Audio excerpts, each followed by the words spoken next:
انسان کار بکنه، تلاش بکنه، درآمد حلال کسب بکنه، بتونه روی پای خود بایسته، خانواده خود را اداره بکنه و فردا بتونه در جهت انفاق و کمک کردن به دیگران هم سهم و نقش داشته باشه.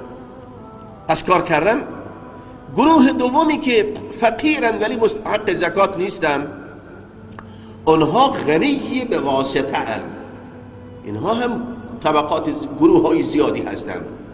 تعداد قابل توجهی از فقرا نیازشون توسط بستگان درجه یک اونها برطرف میشه.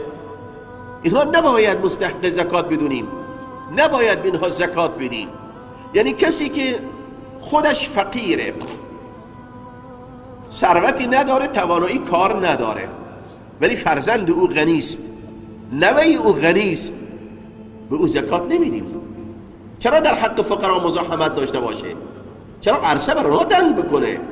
زکات باید به مستحق واقعی خودش برسه، چون هدف از پرداخت زکات گفتیم اینه که فقیر به درجه‌ای برسه که رو پای خود بتونه بایسته و زندگی خود را آبرومندانه اداره بکنه، نه اینکه همیشه و همواره دستش دراز باشه و منتظر کمک و صدقه و زکات باشه. نه، حتی یجد قواما من عیش و اذا اعطیتم فاغنوا، وقتی قرار بهشون بدهید غنیشون بکنید، ایشان را بی‌نیاز بکنید، مقدار قابل توجه به اونها بدهید. این مقدار قابل توجه وقتی امکان پذیره که همه فقرا وابسته به زکات نباشند، بخشی از اونها برن دنبال کار، بخشی از اونها به نفقه بستگان نزدیکشون وابسته باشن، بخش دیگری از اونها که نه کار بلدن، نه توانایی کار دارن و نه ثروت دارن، اینها مستحق زکاتن که باید به اونها زکات پرداخت بشه. این زکاتی هم که پرداخت میشه مقدار اون گونه نیست که برای انسانها شاق و دشوار باشه پرداختنش. نظر به حب مال که بر انسان حاکمه، اگر مبلغ زیاد باشه، نسبت بالایی باشه، ممکنه انسان از پرداختن آن خودداری بکنه و دچار حرج بشه و خداوند متعال هم دوست نداره که بندگان دچار حرج شوند. ما جعل علیکم فی الدین من حرج، یه نسبتی در مال خداوند متعال فرض و مقرر کرده، نسبت در مقایسه با اون اصل سرمایه چیزی نیست. اولا نسبت خیلی کمه. بیشتر مال هایی که امروز دست به دست میشه و درباره زکات اون سوال میشه، نقدینه و موجودیه یا کالای تجاریه، مال و تجاره هست که 1/40 اون نسبتش 1/40، 39 جا برای خود صاحب سرمایه میمونه، 1/40 وظیفه اوست که پرداخت بکنه. این 1/40 هم که پرداخت بکنه از مال خودش پرداخت نمیکنه، چون مالک نیست او.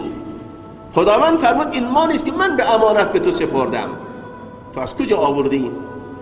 اگر آمدی تجارت کردی، از طریق تجارت رشد کردی، همه از ظروف و شرایط آن را خداوند فراهم کرده برای این انسان. فکر و مغزی که فعالیت کرده، افرادی که در خدمت انسان بودن، دریایی که کالا جا به جا شده، خشکی که کالا بر آن جا به جا شده، همه اینها نعمتهای خدادادیه. اگر انسان خوب دقت بکنه، هنر خود انسان، تلاش خود انسان در مقایسه با اون نعمتها و شرایطی که خدا فراهم کرده خیلی زیاد پررنگ نیست، نمیتونه زیاد مطرح باشه.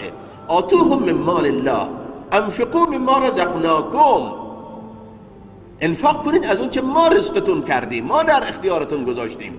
پس این انفاق عزیزان اولا نسبتش خیلی کمه، ثانیا از مال خود انسان، از کیسه خود انسان نیست که منت بگذاره.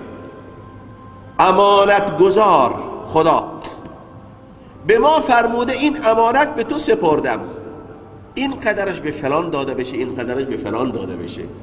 مگر انسان میتونه مخالفت بکنه؟ مگر انسان میتونه سلیقه و نظر شخصی خودش اینجا اعمال بکنه؟ به هر که خودش دلش بخواد پرداخت بکنه، به هر که نخواست پرداخت نکنه، هر مقدار میزانی که بخواد بده؟ نه، خداوند متعال مشخص کرده. اولا نصاب، پیامبر اکرم علیه الصلاة و السلام در توجیه ها و راهنمودهایش کاملا مشخص کرده. نصاب ثروت های دامی چیه، کشتنی ها نصابش چیه، میزان واجب در اون چه مقداره، در نقدینه ها، کالای تجاری، همه اینها مشخص شده. مختصر تفاوت دیدگاه بین فقها درباره اموال زکاتی وجود داره.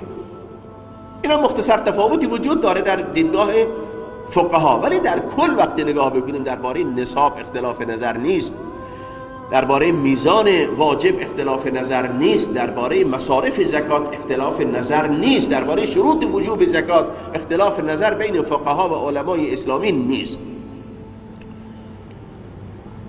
نکته دیگری که خداوند متعال به بندگان خودش وعده داده و وعده خدا هم خلاف ناپذیره که اگر به این فریضه توجه داشته باشند، به وفا و تمام زکات مال خودشون را پرداخت نمایند، خداوند متعال در همین دنیا جایش پر میکنه و اضافه بر آن هم نصیبشون میکنه.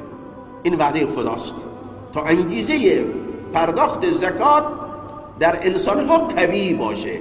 یعنی تو زکات میدی، عوضش در همین دنیا میگیری، در آخرت هم چندین برابر خداوند متعال به تو عوض و پاداش میده. پس چرا انسان بخل داشته باشد؟ چرا انسان از پرداخت این وظیفه، از ادا کردن این وظیفه کوتاهی و خودداری داشته باشه؟ روی همین اصله که خداوند متعال به بندگانش، به بنی آدم میفرماید اگر تو ای آدمی هر اون چه از خودت اضافه موند اگر این را در راه خدا انفاق بکنی، به عنوان در قالب زکات باشه، در قالب صدقه باشه، در قالب قرض دادن به مستحقین باشه. قرض هم دستور خداست، اجر و ثواب فراوانی داره. چه بسیارن کسانی که از طریق همین قرض در مدت کوتاه مشکلشون حل میشه، قرضشون را باز پس میدهن و بعد روی پای خود می ایستند و نیازی به این که از حق فقرا چیزی بگیرن هم پیدا نمی کنن. خداوند می فرماد یا ابن آدم، ای آدمی زاده، انک ان تبذل الفضل خیر لک، اگر تو اضافه ها را در راه خدا انفاق بکنی خیلی برات بهتره، برات بهتره. هم برکت مال نصیب انسان میشه، هم انسان از صفات زشتی که در اثر بخل در انسان شکل میگیره، شح، حرص، پاک میشه. چون خود زکات، کلمه زکات دو معنا داره و هر کدام از معانی اون حامل پیام برای من و شماست. یکی از معانی زکات رشد و نموه، یعنی کسی که مال رو زکات مال خود پرداخت میکنه مالش رشد میکنه، چون خطرها از مال دور میشه. در حدیث وقتی انسان زکات مال خودش پرداخت کرد، خطر را از مال خود دفع کرده. مال خیلی خطرها داره، شر و شروری که برای مال وجود داره برای چیز دیگر نیست. دشمنانی که به خاطر مال برنامه ها و توطئه ها علیه انسان دارن خیلی زیاده. انسان با پرداخت زکات این شرها و این توطئه ها را از مال خود دور میکنه. معنای دوم زکات طهارت و پاکیه. خذ من اموالهم صدقه تطهرهم و تزکیهم بها. این پیامبر از اموال ایشان زکات دریافت کن که به وسیله آن اونها را وارسته و پاک کنی. و صل علیهم، و درود بفرست بر آنها. یعنی اینها مستحق درودن، مستحق دعا هستند، کسانی که به این فریضه و این وظیفه مالی خودشون عمل میکنند. و این تمسک شر لک، اگر تو اضافه ها را نگه بداری، ذخیره بکنی، شر برای توست، دردسرها برای انسان داره، هم در دنیا و هم در آخرت. ولا تلام علی کفاف، و اگر به اندازه نیاز خودت ذخیره کنی مورد ملامت قرار نمیگیری. و ابدأ بمن تعول، و در انفاق کردنها، در زکاتها اول نزدیکان خودت را در نظر بگیری. فرق نمیکنه، هم در زکات هم در صدقات. آت ذی القربى حقه، خویشاوندان را فراموش نکنیم، نه اون خویشاوندانی که نفقشون بر ما واجبه، و از طریق نفقه باید نیازشون برطرف بشه. اونهایی که فرق دارن و مستحق نفقه هم نیستن، در این دایره نمی گنجند.